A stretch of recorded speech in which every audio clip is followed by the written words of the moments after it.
오늘 우리 계시는 하나님의 말씀은 누가복음 10장 1절에서 11절까지의 말씀입니다. 누가복음 10장 1절에서 11절까지의 말씀, 저와 여러분이 한 절씩 교독하도록 하겠습니다. 누가복음 10장 1절에서 11절까지의 말씀 제가 먼저 읽겠습니다. 그 후에 주께서 따로 70인을 세우사 친히 가시려는 각 동네와 각 지역으로 둘씩 앞서 보내시며 이르시되 추수할 것은 많되 일꾼이 적으니 그러므로 추수하는 주인에게 청하여 추수할 일꾼들을 보내주소서 하라. 갈지어다 내가 너희를 보냄이 어린 양을 이리 가운데로 보냄과 같도다. 전대나 배낭이나 신발을 가지지 말며 길에서 아무에게도 문안하지 말며 어느 집에 들어가든지 먼저 말하되 이 집이 평안할지어다 하라. 만일 평안을 받을 사람이 거기 있으면 너희의 평안이 그에게 머물 것이요 그렇지 않으면 너희에게로 돌아오리라. 그 집에 유하여 주는 것을 먹고 마시라. 일꾼이 그 삭슬을 받는 것이 마땅하니라. 이 집에서 저 집으로 옮기지 말라. 어느 동네에 들어가든지 너희를 영접하거든 너희 앞에 차려놓는 것을 먹고 거기 있는 병자들을 고치고 또 말하기를 하나님의 나라가 너희에게 가까이 왔다 하라.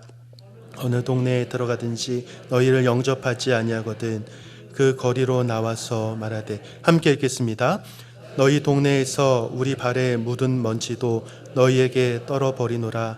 그러나 하나님의 나라가 가까이 온 줄을 알라 하라. 아멘. 몇 해 전 영국에서 이런 구인 광고를 낸 적이 있었습니다. 내용을 보면 먼저 연봉은 무려 10만 파운드입니다. 우리나라 돈으로 약 1억 7천여만 원 정도 되고요.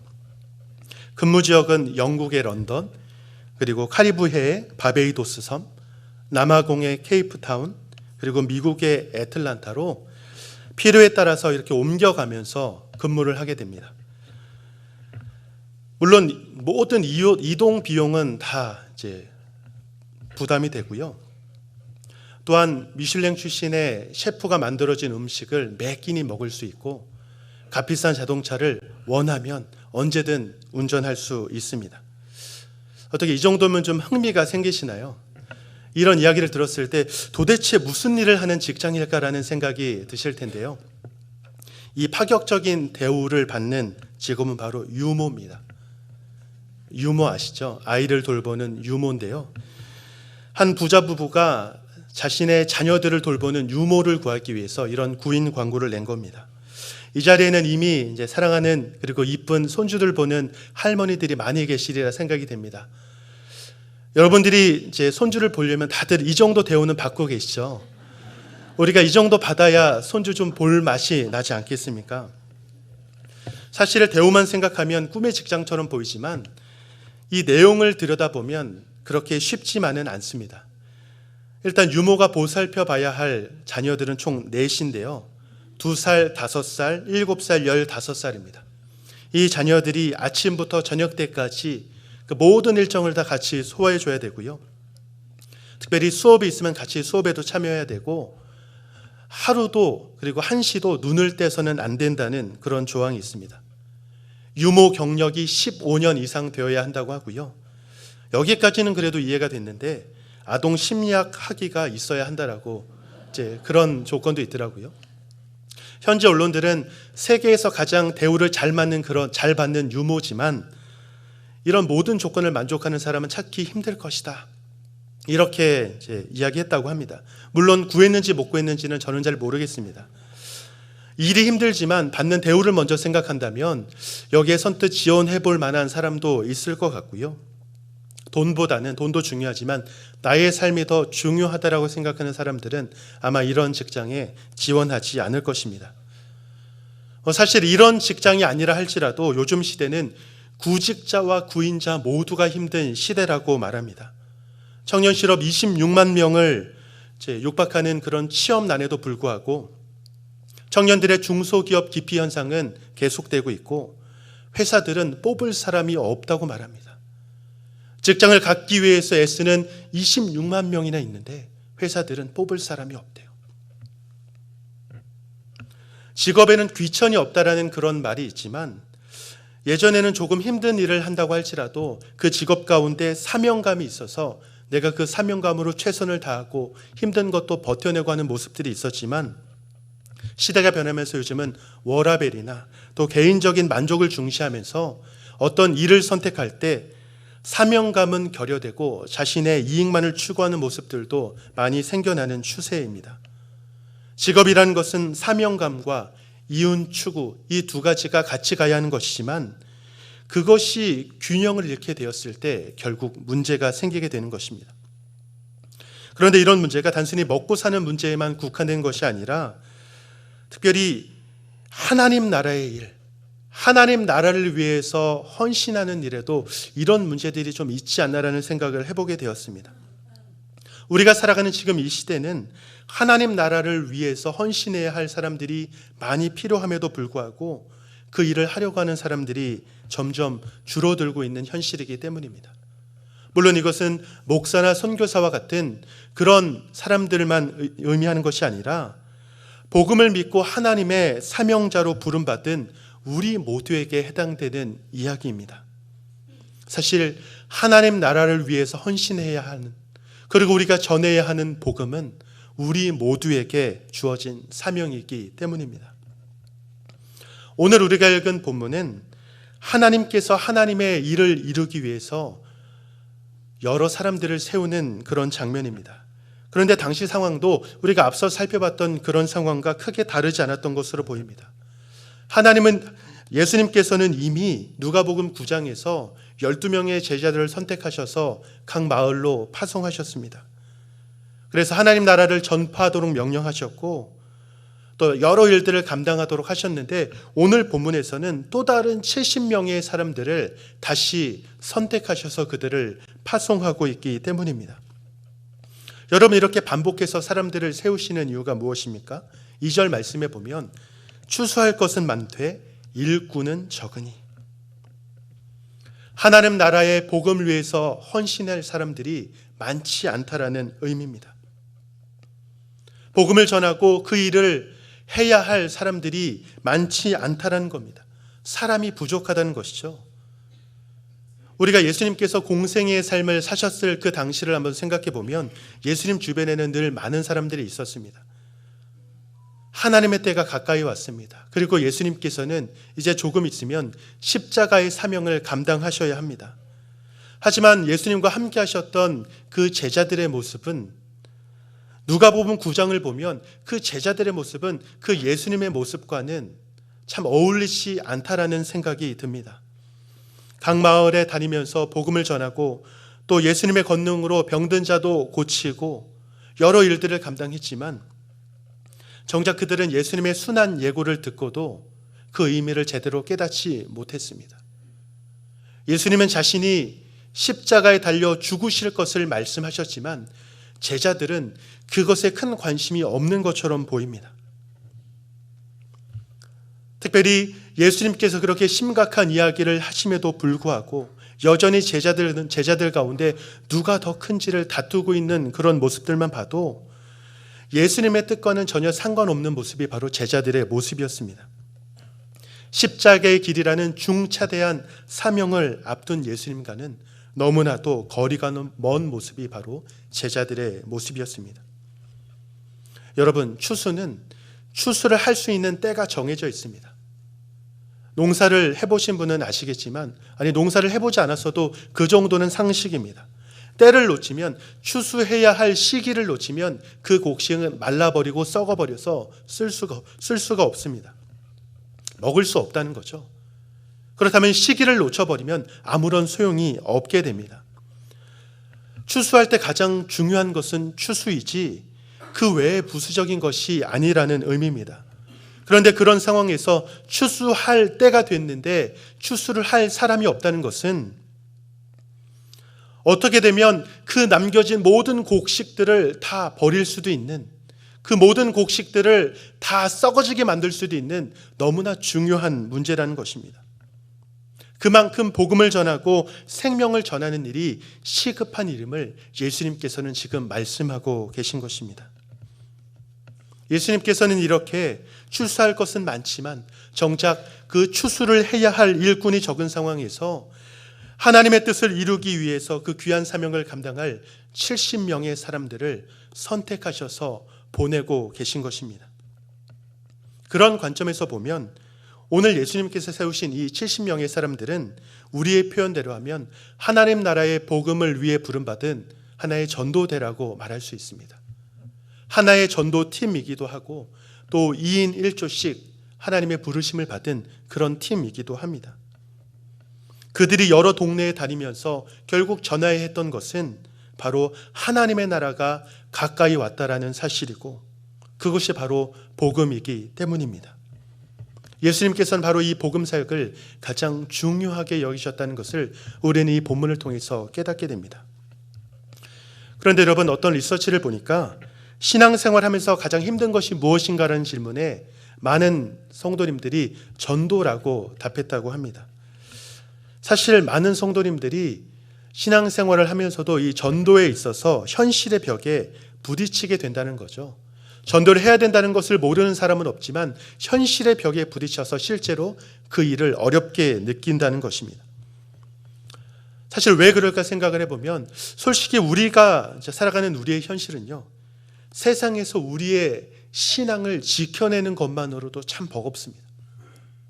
내가 이 세상에서 신앙생활 한다는 것 자체가 전쟁터와 같아요. 늘 여러 공격과 여러 어려움 가운데 내 신앙 하나 지키는 것이 참 쉽지 않습니다. 그런데 세상 속에서 그리스도인으로서 살아간다는 것 그 자체가 어려운데 나조차도 제대로 감당하지 못하는 그런 상황에서 누구를 전도하며 누구에게 예수님을 믿으라고 이야기할까? 그것이 우리의 솔직한 반응이라는 겁니다. 아마 이 자리에 계신 분들도 전도를 많이 해보셨으리라 생각이 됩니다. 적어도 여기 계신 분들은 대부분 조장님들과 목자님들이시기 때문에 이미 전도 사역을 굉장히 많이 하는 분들일 겁니다. 하지만 전도를 많이 했다고 해도 전도를 해보니까 어떠세요? 전도가 쉽습니까? 사실은 쉽지 않습니다. 전도가 쉽다는 것은 정말 그 사람이 전도의 귀한 사명을 받은 분이기 때문에 그렇게 말씀하신 걸 거예요. 대부분의 사람들은 전도가 쉽지 않습니다. 특별히 오늘 본문 3절에서는 이런 현실에 대해서 이렇게 말씀합니다. 제가 읽겠습니다. 갈지어다 내가 너희를 보냄이 어린 양을 이리 가운데로 보냄과 같도다. 예수님께서 자신이 세우신 그 70여 명의 사람들이 가게 될 곳은 이리 같은 존재들이 들끓는 곳이다라고 그렇게 말씀하고 있습니다. 그런 곳에 양 같은 너희들을 보내고 있다라는 것이죠. 여러분, 양이라는 것은 보호가 없다면 아무런 저항도 할 수 없는, 그리고 아무런 일도 할 수 없이 죽을 수밖에 없는 그런 존재가 바로 양입니다. 그런데 세상 속에서 우리가 살아간다는 것이 그렇다라는 거예요. 우리가 복음을 가지고 세상으로 나아간다는 것이 마치 어린 양 같은 우리가 이리들이 들끓는 곳에 가서 복음을 전하는 것과 마찬가지다라고 말씀하고 있는 것입니다. 이런 관점에서 보면 우리의 힘으로 할 수 없는 것이 전도이고 우리가 감당할 수 없는 것이 전도인데 왜 예수님께서는 이렇게 걱정하시면서 이 70여 명의 사람들을 보내고 계실까요? 예수님께서 할 수 없기 때문에 70명을 세우셔서 보내는 것이 아니라 이 제자들을 통해 일하고자 하시는 그 예수님의 뜻이 이 사건 가운데 담겨져 있는 것입니다. 예수님은 직접 일하셔도 할 수 있지만 이 70명의 사람들을 들어 사용하셔서 이들을 통해서 일하고자 하시는 그 예수님의 뜻이 있기에 이리들이 들끓는 곳에 양과 같은 이 70명의 사람들을 보내서 그들이 이 전도 사명을 감당할 수 있도록 그렇게 명령하셨던 겁니다. 예나 지금이나 하나님의 복음을 전한다는 것은 참 쉽지 않습니다. 하지만 그것이 우리가 복음을 전하지 못하는 이유가 될 수 없다는 것입니다. 지금 이 자리에 있는 우리는 하나님께서 우리를 통해 일하기 원한다는 것을 잘 알고 있습니다. 그리고 지금 우리가 바로 이 사명을 감당함으로 복음을 전해야 한다는 것도 잘 알고 있습니다. 그런데 우리의 현실과 이 복음을 전해야 한다는 이 사명이 늘 충돌되고 늘 대립이 되기 때문에 우리가 현실에서 이 복음을 전하는 것이 참 쉽지 않은 것입니다. 늘 갈등하게 되고 늘 고민하게 되고 늘 그런 고민 가운데 어떻게 해야 할지 알지 못해서 때로는 믿음으로 선택하는 적도 있지만 때로는 육신의 선택을 하게 됨으로 말미암아 하나님 보시기에 합당하지 못한 모습으로 살아갈 때도 있는 것이 우리의 현실입니다. 이런 현실을 살아가는 우리에게 오늘 본문의 말씀이 하나님께서 우리에게 주시는 도전이자 격려이자 위로가 되기를 축원합니다. 특별히 우리는 오늘 본문에서 나타나는 예수님께서 이 70명의 사람들을 세우는 모습을 통해서 우리가 어떻게 하면 이 복음의 전도자로서 이 사명을 온전히 감당할 수 있을지를 깨닫도록 하고 계십니다. 여러분, 우리가 이 세상에서 복음을 전하는 사명자로 살기 위해선 어떻게 해야 할까요? 우리가 세상에서 복음 전도자로 살아가기 위해서는 첫 번째로 내가 서 있는 이 자리가 하나님께서 보내신 자리임을 먼저 깨달아야만 합니다. 이것이 어떤 의미냐면요, 오늘 본문에 보면 특별한 표현들이 있습니다. 1절 말씀에 보면 이런 표현들이 있습니다. 친히 가시려는 동네에 앞서 보내셨다. 앞서 보냈다는 것은 그냥 보내는 것이 아니라 무엇을 의미하는 거죠? 뒤따라 가겠다라는 것을 의미하는 겁니다. 여러분, 한국인이 가장 많이 하는 거짓말 중에 하나가 뭐냐면 바로 지금 가고 있습니다. 우리가 약속을 하고 왜 안 오지 하고 연락을 해보면 지금 가고 있어요. 지금 가고 있습니다라고 이야기를 하지만 실제로는 어때요? 인제 집에서 준비하는 경우들이 많습니다. 그리고 우리가 음식 배달을 시킬 때 하도 안 와서 연락하면 출발했어요 라고 하지만 실제로는 어떤 경우가 많아요? 아직 준비하고 있는 경우가 많습니다. 사실 사람의 약속은 늘 이런 거짓말들이 많죠. 미안하기 때문에 거짓말을 하고 지키지 못하지만 그래도 미안하기 때문에 그런 말로라도 안심을 시키기 원하는 것이 우리의 마음입니다. 그런데 오늘 본문에서 예수님께서 우리를 먼저 보내셨다는 것은 먼저 보내놓고 예수님 왜 안 오세요라고 전화드리면 지금 가고 있어, 이것이 아니라 이미 예수님께서 가기로 작정하신 곳을 정하시고 우리를 먼저 보내셨다는 겁니다. 그렇다면 이 전도대들이 그 복음 사역을 감당하기 위해 부름받은 우리가 서 있는 자리는 어떤 자리인 겁니까? 이미 예수님께서 먼저 작정하시고 품으신, 먼저 가려고 정하신 그 장소다라는 결론에 이르게 됩니다. 그리고 홀로 두는 것이 아니라 함께 하시겠다라는 그런 약속이 이 말씀 가운데 담겨져 있는 것입니다. 여러분, 예수님께서 먼저 그곳을 품으셨고요, 예수님께서 그들을 먼저 품으셨습니다. 그리고 예수님께서 먼저 품으신 곳을 향해 우리를 보내시며 너희도 그들을 품으라라고 말씀을 하고 있습니다. 모든 것은 주님이 정하셨고요, 모든 것은 주님이 시작하셨고 그 사역 가운데 우리를 사용하셔서 그 일을 감당하도록 인도하신다는 겁니다. 여러분, 이것이 전도자인 우리가 깨달아야 할 첫 번째 마음입니다. 내가 이 복음 사역을 감당할 때 혼자라고 생각하면 참 감당하는 것이 쉽지 않습니다.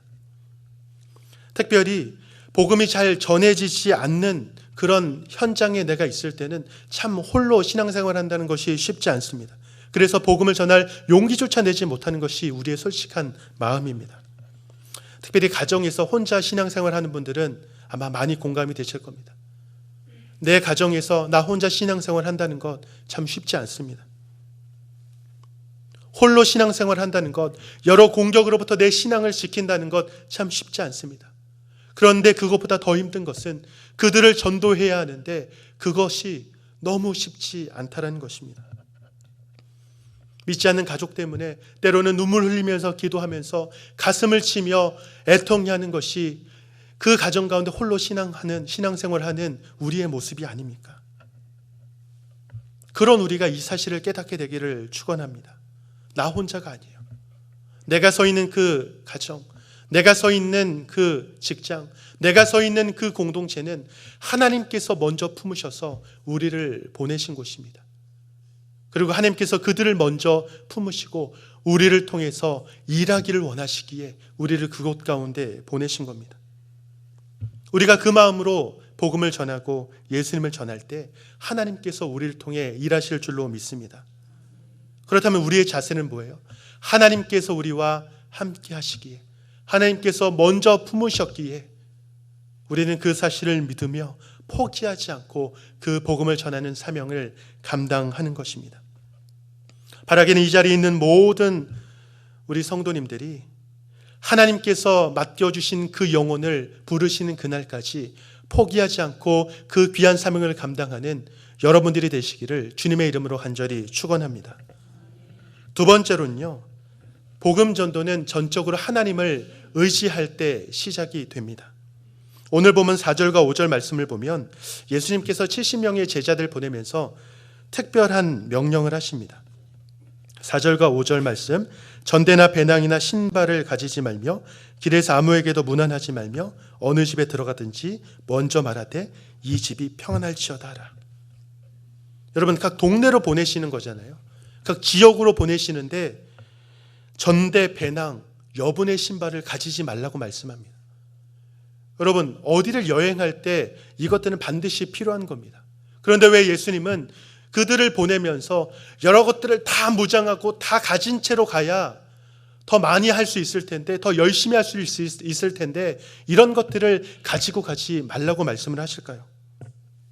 이런 것들은 물론 그 전도사역 가운데, 여행 가운데 꼭 필요한 것이지만 이런 것들보다도 하나님을 더 의지하라는 그런 말씀입니다.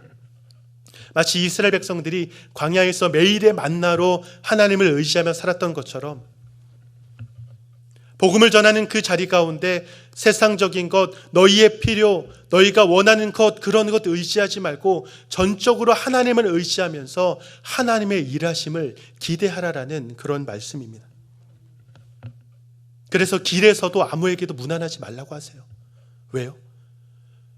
길에서 사람들을 만나면서 문안할 정도로 시간이 많지 않다라는 겁니다. 지금 너희가 복음을 전하고 하나님 나라가 가까이 왔음을 전해야 할 이 사명이 긴박하고 긴급하기에 길에서 만나는 사람들에게 문안하지 말고 집에 들어가서 그 집에 평안을 전하라고 말씀을 하고 있습니다. 다른 관점에서 보면 핑계 대지 말라는 것이죠. 우리는 전도 사역을 할 때 어떤 핑계들을 많이 댑니까? 전도는 은사를 가진 사람이 해야지, 나는 잘 못해.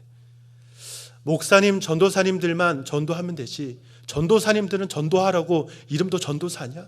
그런 마음 아닙니까? 그러면 전도사가 전도하면 되지, 왜 내가 전도해야 돼? 나는 아직 부족하니까 할 수 없어. 또 이런 마음도 있죠. 나는 내 가족도 전도 못했는데, 내 앞가림도 못하는 사람이 누구를 전도해?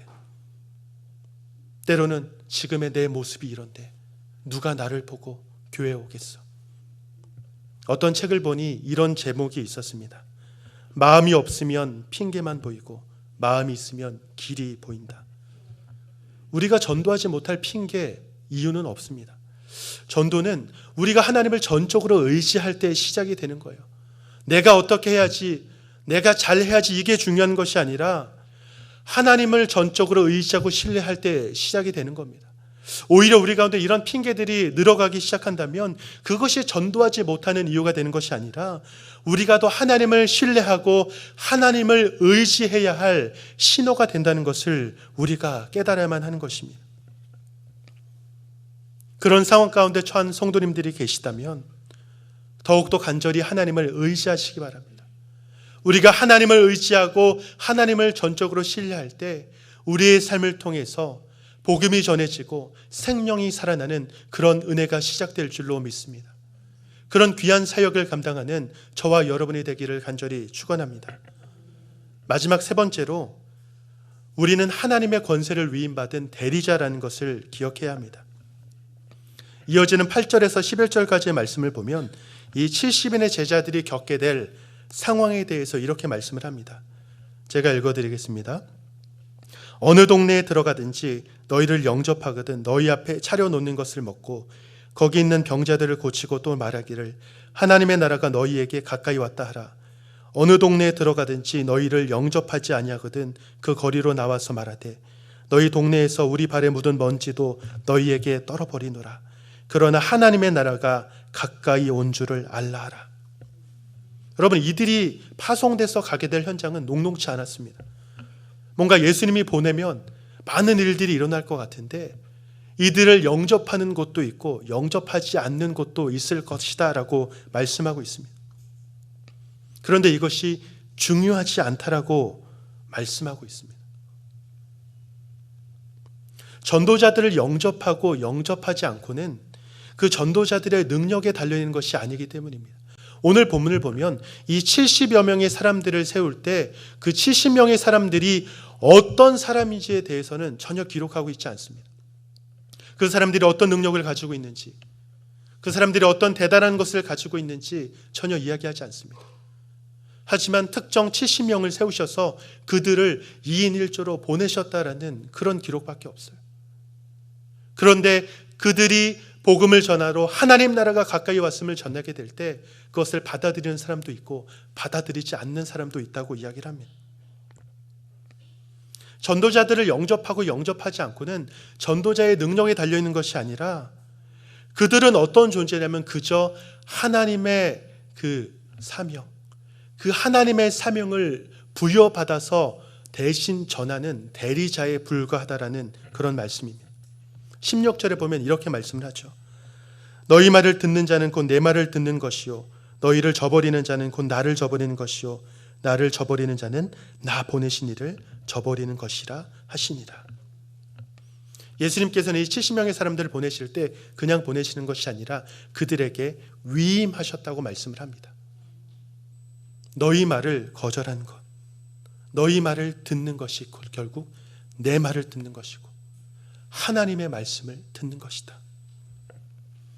여러분, 나라를 대표해서 파견되어 외교를 맡는 사람을 대사 또는 특사라고 합니다. 이처럼 전도자는 하나님의 권세를 위임받은 하나님의 대리자입니다. 대사라는 것은 나라를 대표해서 일을 하는 거지만 그 사람은 권한을 위임받아서 가는 것이지 그 사람이 책임자는 아닙니다.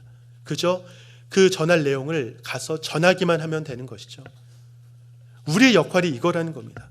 하나님의 권세를 위임받고 예수님의 권세를 위임받은 대리자로서 그 말씀을 대신 전하고 그 사역을 감당하면 되는 것이지 그것의 성패, 그것이 성공과 실패를 우리가 미리 염려하고 그것에 얽매여서 전하지 못하는 오류를 범하지 말라는 것입니다. 사랑하는 성도 여러분, 우리는 예수 그리스도의 복음을 남들보다 먼저 듣고 구원받은 하나님의 자녀입니다. 그래서 우리를 그리스도인이라고 그렇게 부릅니다. 그렇다면 우리 그리스도인들은 하나님께서 먼저 자녀된 우리를 향해, 먼저 그리스도인 된 우리를 향해 그 복음의 귀한 사명을 감당하라고 말씀하셨기에 우리 그리스도인들은 그 사명을 감당할 책임이 있습니다. 우리가 하나님의 사명을 받은 전도자로서 우리가 기억해야 할 중요한 사실은 예수님께서 친히 가시려고 하는 그곳에 우리를 보내신다는 것이고 그렇게 주님을 전적으로 의지하여 복음을 전하는 삶을 살아야 한다는 것이고 우리는 하나님의 권세를 위임받은 대리자이기에 그 사역을 기쁨으로 감당할 수 있어야 한다는 것입니다. 오늘 본문의 사건은 이미 일어난 지 2000여 년이 지난 아주 옛날의 사건입니다. 하지만 그때나 지금이나 주님께 돌아와야 할 영혼들은 너무나도 많은데 그 사명을 감당한 일꾼은 너무나도 부족하다라고 말씀합니다. 지금도 복음으로 무장하여 하나님의 나라를 선포할 일꾼들이 더 필요하다고 말씀하고 계십니다. 명심보감에 보면 어떤 일을 그때그때 하지 않았을 경우 나중에 후회하게 될 10가지를 이렇게 정리합니다. 제가 한번 읽어드리겠습니다. 부모님께 효도하지 않으면 돌아가신 뒤에 후회한다. 가족에게 친하게 대하지 않으면 멀어진 뒤에 후회한다. 젊어서 배우지 않으면 늙어서 후회한다. 편안할 때 어려움을 생각하지 않으면 실패한 뒤에 후회한다. 재산이 풍족할 때 아껴 쓰지 않으면 가난해진 뒤에 후회한다. 봄에 씨를 뿌리지 않으면 가을에 후회한다. 담장을 제대로 고치지 않으면 도둑 맞은 뒤에 후회한다. 절제하지 않으면 병든 뒤에 후회한다. 술에 취해 허튼 소리를 하면 술이 깬 뒤에 후회한다. 손님을 제대로 대접하지 않으면 떠난 뒤에 후회한다. 제가 설교를 준비하다가 우연히 보게 된 내용인데요. 사실 너무나 당연한 이야기잖아요. 개인적으로 참 많이 생각하게 되는 내용이었습니다. 후회라는 것은 더 이상 돌이킬 수 없기 때문에 후회하는 것이잖아요. 그렇다면 후회하게 된다면 이미 늦었다는 의미입니다. 우리가 후회만 하고 있다면 그 모습은 얼마나 안타까운 모습이겠습니까? 봄에 씨를 뿌리지 않고 또 추수할 때에 합당하게 제대로 추수하지 못하면 이후에 우리는 빈손만 보면서 그저 빈들만 멍하니 바라보게 될 것입니다. 우리가 이 사실을 마음 깊이 새겨보는 시간이 되기를 축원합니다. 여러분, 우리가 후회하면 이미 늦습니다. 우리가 다른 것들도 후회해서는 안 되겠지만 하나님의 복음을 전하는 일을 제때 하지 못해 후회한다면 그 우리의 후회는 얼마나 가슴 아프고 안타까운 후회가 되겠습니까? 여러분, 하나님의 나라의 일은 내가 아니어도 여러분이 아니어도 누군가는 하게 됩니다. 내가 안 한다고 해서 하나님의 일하심이 멈춰지고 막히지 않습니다. 하나님은 사람의 어떠함에 영향받는 분 아니고요. 내가 하나님의 일을 감당하지 않으면 또 다른 사람을 세워서 하나님은 일하실 분이십니다. 그리고 하나님은 지금 이 순간에도 하나님의 나라를 확장시키기 위해서 여러 사람들을 세우시고 그들을 하나님의 뜻 가운데 부르고 계십니다. 그리고 하나님은 그들과 함께 일하십니다. 이 사실은 지금도 변하지 않습니다.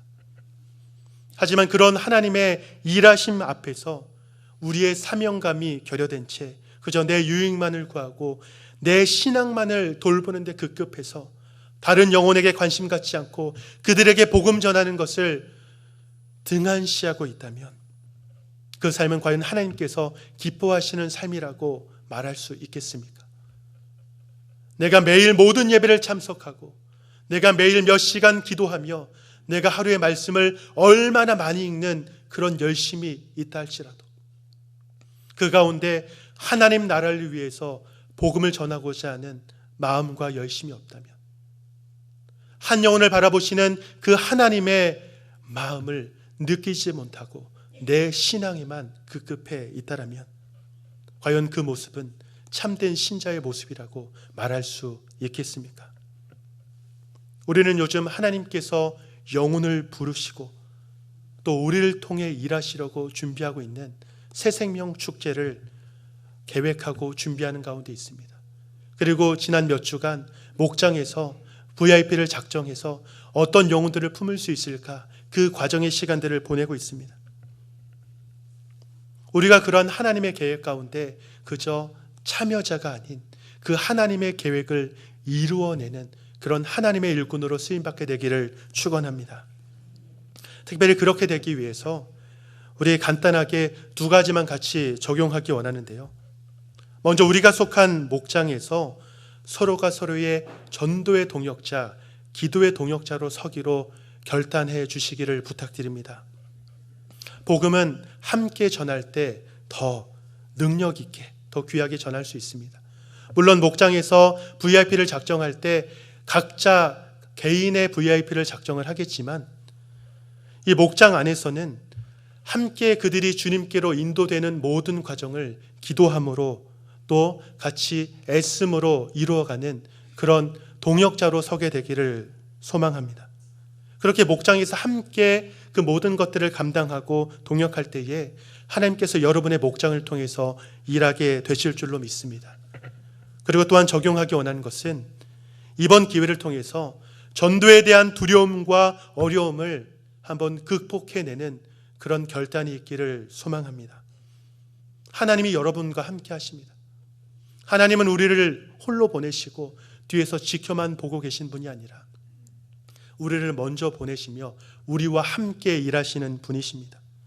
어쩌면 이 시간이 하나님께서 여러분 한 사람 한 사람을 이 복음을 전하는 사명자로 세우시기 위해 준비하신 그런 특별한 훈련의 시간이 될지도 모릅니다. 우리가 그 사실을 기억하면서 하나님께서 일하시는 그 하나님의 역사에 동참하는 그런 은혜가 있기를 축원합니다. 나의 연약함이나 나의 부족함, 나의 기질은 하나님의 일하심 가운데 전혀 방해가 될 수 없음을 믿기에 이번 기회를 통해서 전도에 대한 두려움과 어려움이 있는 분이 계시다면 그 마음으로 그것을 결단하고 이겨내 보기로 결단하는 그런 은혜가 있기를 축복합니다. 바라기는 나를 위해 헌신할 전도자가 여전히 더 필요하다라고 말씀하시는 그런 하나님의 음성 가운데 아멘으로 화답하며 그 귀한 사명을 감당하는 우리 모두가 되기를 주님의 이름으로 간절히 축원합니다. 그리고 그런 결단 가운데 우리를 통해서 영혼이 살아나고 단순히 새생명 축제에 우리 교회 성도가 한 명 느는 것이 기쁨이 되는 것이 아니라 주님을 떠나 살아가던 한 영혼이 주님께로 돌아오는 그런 놀라운 은혜, 놀라운 기적들을 경험하는 것이 우리의 참된 기쁨이며 감사며 행복이 됨을 경험하는 우리 모두가 되기를 주님의 이름으로 간절히 축원합니다. 그렇게 그 귀한 사명을 감당하는 저와 여러분이 되시기를 간절히 축원합니다. 우리 말씀을 생각하며 같이 한번 기도하기 원하는데요. 새생명 축제를 준비하는 우리가 하나님께서 세우신 그 복음의 대사가 되어 영혼을 주님께로 인도하는 그런 삶이 되기를 기도하시기 바랍니다. 하나님, 나를 통하여 일하여 주시옵소서. 우리 목장을 통하여 일하여 주시옵소서. 특별히 올 새생명 축제에는 내가 그동안 전혀 생각하지도 못했던 한 영혼을 생각하고 바라보게 되는 은혜를 주시고 그들을 마음에 품으며 함께 기도함을 통해 주님께로 인도하는 그런 은혜를 경험하게 하여 주시옵소서. 하나님, 우리 목장을 통해 영혼이 살아나고 복음이 증거되는 은혜가 있게 하여 주시옵소서. 우리 간절한 마음으로 함께 기도하겠습니다. 아버지 하나님을 베풀어 주시옵소서. 하나님, 우리가 아버지 하나님, 하나님의 그 귀한 사명을 감당하는 전도자로 부름받았는데 하나님, 우리가 하나님 후회만 하고 있지 않은지 돌아보게 하여 주시옵소서. 이번이 안 되면 다음에 하면 되지라는 그런 마음은 하나님, 때가 얼마 남지 않았다는, 때가 가까이 왔다라는 그 하나님의 말씀 앞에서 우리가 다시 한번 경각심을 갖는 그런 계기가 될 수 있도록 인도하여 주시옵소서. 때를 놓치면 기회는 없습니다. 때를 놓치면 후회만 남을 뿐입니다. 우리가 후회하는 인생이 아니라 후회하기에 앞서서 먼저 하나님의 그 일을 이루기 위해 우리가 노력하며 애쓰는 헌신하는 그런 사명자 되게 하여 주시옵소서. 귀한 사명을 감당하는 모든 성도님들을 기억하여 주옵시고 그들의 삶을 통해 역사하여 주시옵소서. 함께하여 주시옵소서. 아버지 하나님, 은혜와 사랑을 감사드립니다. 죄로 인해 죽을 수밖에 없는 저희들을 주님의 자녀 삼아주시고 그 은혜를 기억하며 복음을 전하는 사명자로 세워주심을 감사드립니다. 우리가 어렵고 힘든 세상을 살아가지만 우리가 서 있는 그 자리가 주님께서 먼저 품으시고 보내신 그 자리임을 잊지 않게 해주시고 그 사명에 합당하게 복음을 전하는 삶이 될 수 있도록 인도하여 주시옵소서.